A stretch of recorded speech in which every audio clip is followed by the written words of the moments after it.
तो झारखंड सीजीएल 2023 के नतीजे आ गए हैं। जिसका इंतजार था वो घड़ी आ चुकी है। चलिए इस पूरे रिजल्ट को अच्छी तरह से समझते हैं एक एक करके। बस ये 3 शब्द सुनने के लिए हजारों उम्मीदवार न जाने कब से तरस रहे थे। इंतजार खत्म हुआ। वाकई महीनों की जो अनिश्चितता थी उस पर अब जाकर एक विराम लगा है। अब सबसे पहले ये समझना जरूरी है कि ये रिजल्ट्स आए कैसे। देखिए, ये कोई रूटीन प्रोसेस का हिस्सा नहीं है। इसके पीछे एक बहुत बड़ी वजह है और वो है हाईकोर्ट का एक आदेश।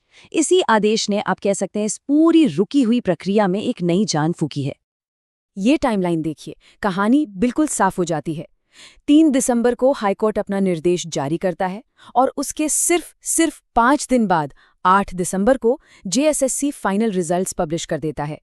इससे ये साफ पता चलता है कि कोर्ट का दखल देना कितना जरूरी और कितना असरदार साबित हुआ। और देखिए, कोर्ट का जो आदेश था वो एकदम क्रिस्टल क्लियर था।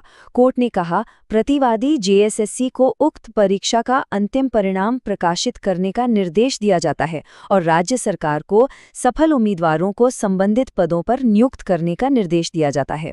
मतलब बात सिर्फ रिजल्ट घोषित करने की नहीं थी, बल्कि ये भी था कि भर्ती प्रक्रिया को तुरंत आगे बढ़ाया जाए। तो ये तो हुई बैकग्राउंड की बात। अब आते हैं उस मुद्दे पर जिसका सबको बेसब्री से इंतजार था, यानी कि आंकड़े। चलिए देखते हैं कि किस किस पोस्ट के लिए कितने कैंडिडेट सिलेक्ट हुए हैं। सबसे पहले बात करते हैं सबसे पॉपुलर पोस्ट की, असिस्टेंट ब्रांच ऑफिसर यानी सहायक प्रशाखा पदाधिकारी। तो इस एक पोस्ट के लिए कुल 847 कैंडिडेट्स ने अपनी जगह पक्की की है।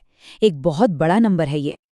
अच्छा, अगर इसका ब्रेकडाउन देखें तो जैसा कि साफ है, अनरिजर्व्ड कैटेगरी में सबसे ज्यादा 343 कैंडिडेट्स हैं। उसके ठीक बाद शेड्यूल्ड ट्राइब यानी एसटी कैटेगरी से 235 कैंडिडेट्स हैं, जो कि टोटल सिलेक्शन का एक काफी बड़ा हिस्सा है। अब 2 और बड़े क्लेरिकल रोल्स की बात करते हैं। जूनियर सेक्रेटेरिएट असिस्टेंट के लिए 293 लोग चुने गए हैं और ब्लॉक सप्लाई ऑफिसर के लिए 449। तो आप देख सकते हैं, कुल मिलाकर ये एक बहुत बड़े स्केल की भर्ती प्रक्रिया रही है। चलिए अब एक और जरूरी पोस्ट देखते हैं, ब्लॉक वेलफेयर ऑफिसर। यहाँ कुल 191 कैंडिडेट्स का सिलेक्शन हुआ है और इस चार्ट को देखें तो साफ पता चलता है कि अनरिजर्व कैटेगरी के 77 और एसटी कैटेगरी के 49 कैंडिडेट्स मिला के ही आधे से ज्यादा सीटें ले जाते हैं। इनके अलावा भी कुछ और जरूरी पद भरे गए हैं, जैसे सर्कल इंस्पेक्टर कम कानूनगों के लिए 178 कैंडिडेट्स, लेबर एनफोर्समेंट ऑफिसर के लिए 170 और प्लानिंग असिस्टेंट के लिए 4 कैंडिडेट्स। इन सब को जब हम जोड़ते हैं तब जाकर इस भर्ती की पूरी तस्वीर सामने आती है। तो ये तो हो गए आंकड़े और खुशखबरी, लेकिन यहाँ एक लेकिन है। इन रिजल्ट्स के साथ कुछ बहुत जरूरी शर्तें जुड़ी हुई हैं जिन्हें समझना बहुत जरूरी है। ये रिजल्ट्स फाइनल तो हैं पर कंडीशनल हैं। नोटिफिकेशन में एक शब्द है जो बार बार देखने को मिलता है, विथहेल्ड रिजल्ट यानी रोका गया परिणाम। इसका मतलब क्या है? इसका सीधा सा मतलब है कि कुछ कैंडिडेट्स के लिए इंतजार अभी भी खत्म नहीं हुआ है। हो सकता है कोई जांच चल रही हो या उनके डॉक्यूमेंट्स का वेरिफिकेशन अभी पेंडिंग हो। तो वो कौन सी शर्तें हैं? यहाँ 4 बहुत जरूरी बातें हैं।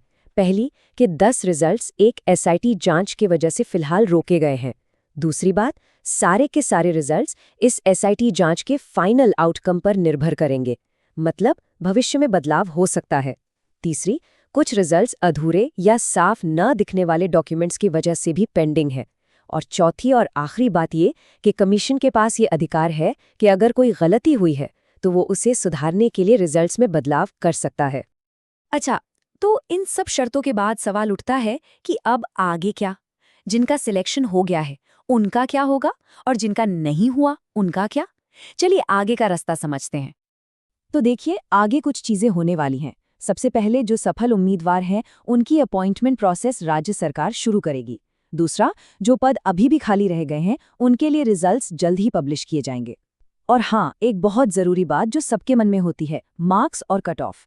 तो सभी कैंडिडेट्स की इंडिविजुअल मार्कशीट और category wise cut off marks, ये सब कुछ तभी रिलीज होगा जब सारे पदों पर भर्ती पूरी हो जाएगी। तो उसके लिए अभी थोड़ा और इंतजार करना होगा।